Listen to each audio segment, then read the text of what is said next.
Alors moi, d'André Jean-Manuel, j'avais une entreprise de serrurerie à Martigny qui était déjà l'entreprise de mes parents. Et à fin 2020, avec ma sœur, on a vendu le terrain où il y avait les locaux de cette entreprise. Et d'un côté, j'avais vendu l'entreprise et de l'autre, j'avais ce local ici qui m'appartenait parce que dans le temps ici, il y avait l'atelier de mon grand-père et de ses frères. Alors, ma première idée, je me suis dit, je veux faire quelque chose pour m'occuper dans ce local. Et première chose que j'ai fait faire à Pascal Bettet, qui est à Montreux, un mobile par activité qu'avait eu l'entreprise, avec les pièces qui étaient en stock, pour garder un souvenir de l'entreprise qui s'arrêtait et qui avait commencé en 1962.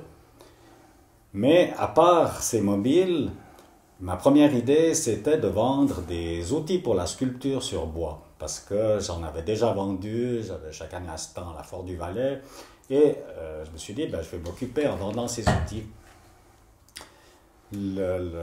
Seulement après, en discutant, ma femme, elle m'a dit, ouais, mais c'est bien joli, tu seras à la retraite. Si tu as un magasin de vente comme ça, c'est pas vraiment la retraite.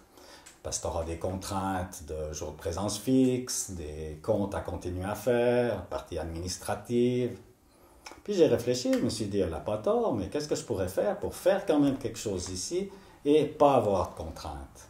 Et la seule idée que j'ai trouvée, c'est de faire un magasin qui vendait rien. Comme ça, je suis complètement libre, j'ai pas de jour fixe d'ouverture, c'est ouvert quand je suis là ou sur rendez-vous, et j'ai pas de compte à faire parce que je vends rien. J'ai toujours, depuis enfant, j'ai un peu collectionné ce qu'on collectionnait à l'époque, des timbres, des pièces de monnaie, des trucs comme ça. Mais à part ça, après, en tant qu'adulte, j'ai plus rien collectionné. Et en 2022, quand j'ai décidé de faire ce que j'ai fait dans ce local, j'avais rien du tout. La première chose, c'était les mobiles à Pascal Bettet que j'ai commandé en 2022, mais j'avais rien d'autre. Alors, quelqu'un qui souhaite commencer une collection, je pense que de trouver déjà une idée originale, ou ça dépend un peu dans quel but il veut faire une collection. Parce que actuellement, je pense qu'il y en a qui ont des collections dans le but qu'elles prennent la valeur, mais alors ça, un qui pense ça, je pense que c'est peut-être pas spécialement une bonne idée parce que actuellement il y a alors des objets qui ont déjà une grande valeur qui continuent d'en prendre parce que c'est de la spéculation et des objets qui ont moins de valeur qui vont certainement pas en prendre, qui, qui, qui vont rester peut-être même diminuer de valeur.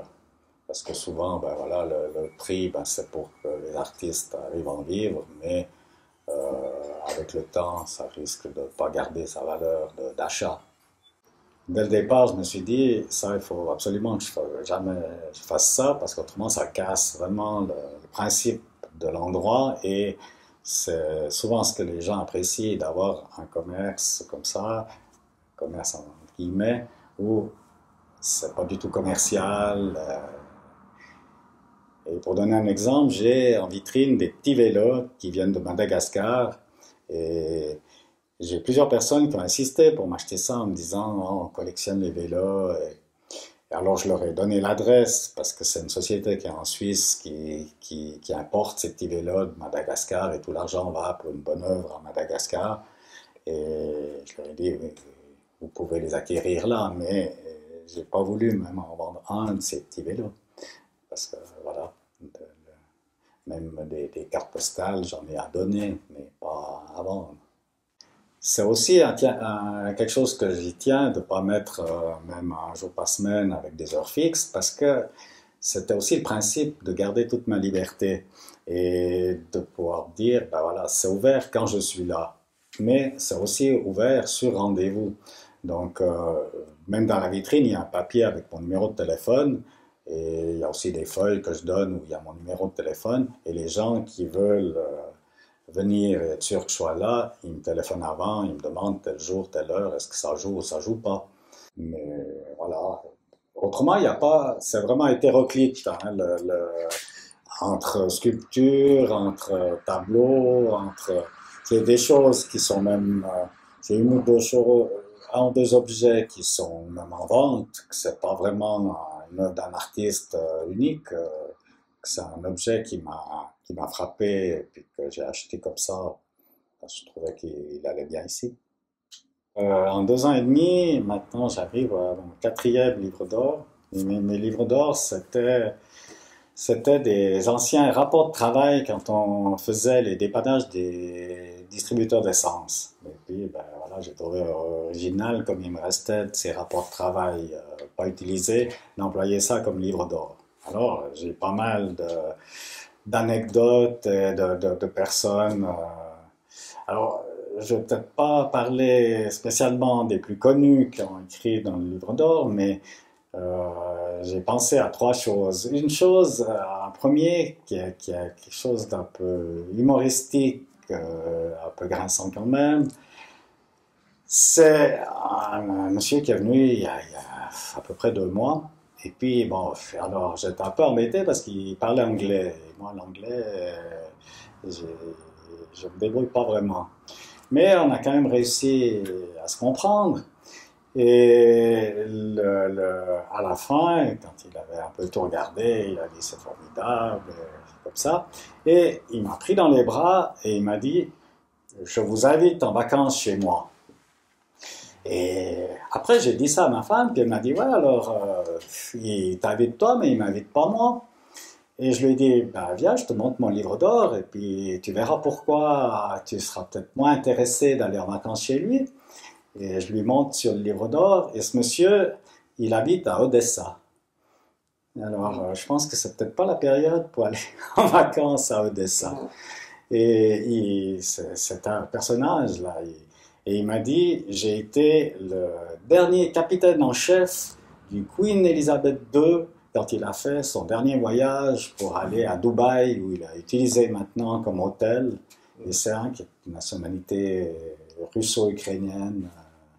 Une autre chose qui m'a marqué, c'est un couple de Paris et alors, ils ont aussi tout regardé et tout. Et à la fin, je demande tout le temps, est-ce que si vous voulez écrire quelque chose dans le livre d'or? Et la dame, elle me dit, volontiers, mais ça vous gêne pas, j'ai une particularité.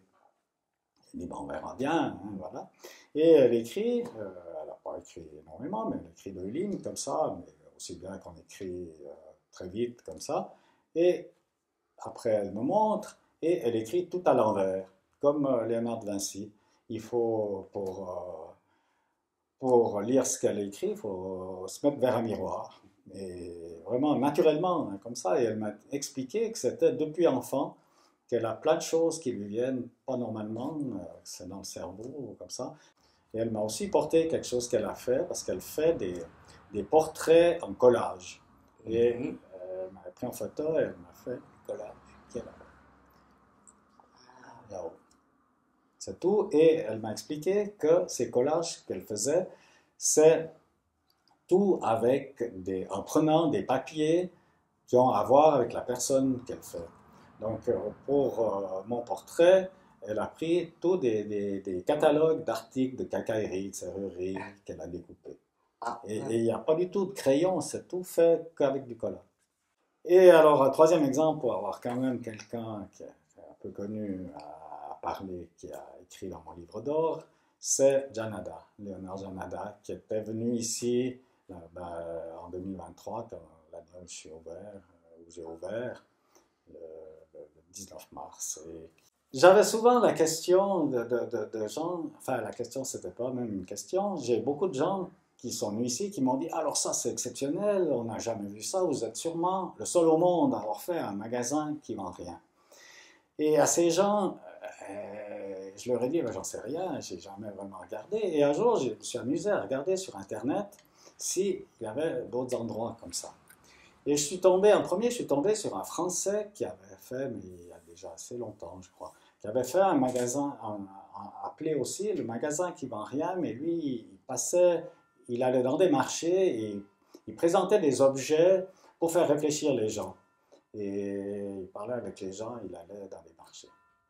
Alors ça, c'était le premier cas que j'avais trouvé où il appelait aussi le magasin au nom de rien. Et j'ai trouvé un deuxième qui est en Belgique, qui fait un truc extraordinaire. Il fait il a des bouteilles et sur ces bouteilles, il fait des étiquettes avec des pensées, avec des trucs soit humoristiques. Et lui, il parle beaucoup aussi. Et il a un magasin, il a un véhicule ambulant où il se déplace dans des marchés ou dans des écoles et il présente ses bouteilles, ses flacons.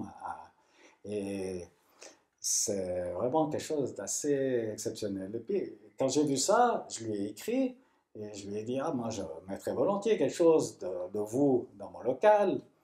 Et surtout qu'on a une deuxième particularité commune, c'est qu'il est contemporain avec moi. Et alors, je l'avais écrit là, et après quelques temps, il m'a dit, ouais, alors je t'ai envoyé quelque chose.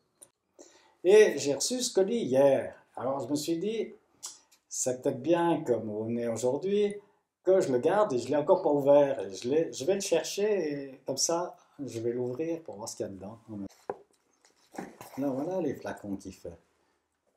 Élixir d'imaginaire, manufacture de la grande recueil poétique. Élixir de réalité. Et il fait tous ses dessins et il en a une centaine de flacons comme ça qui. Ah, il m'a mis des autres, il m'en a mis toute une série de ces étiquettes. Et peut-être, parce que j'ai vu sur son programme, parce qu'il se déplace dans toute la francophonie avec son véhicule ambulant, où il va dans des marchés, des écoles, et il a mis qu'il faisait une tournée l'année prochaine qui passera en Suisse. Peut-être bien qu'il viendra par là. Merci, et à la prochaine.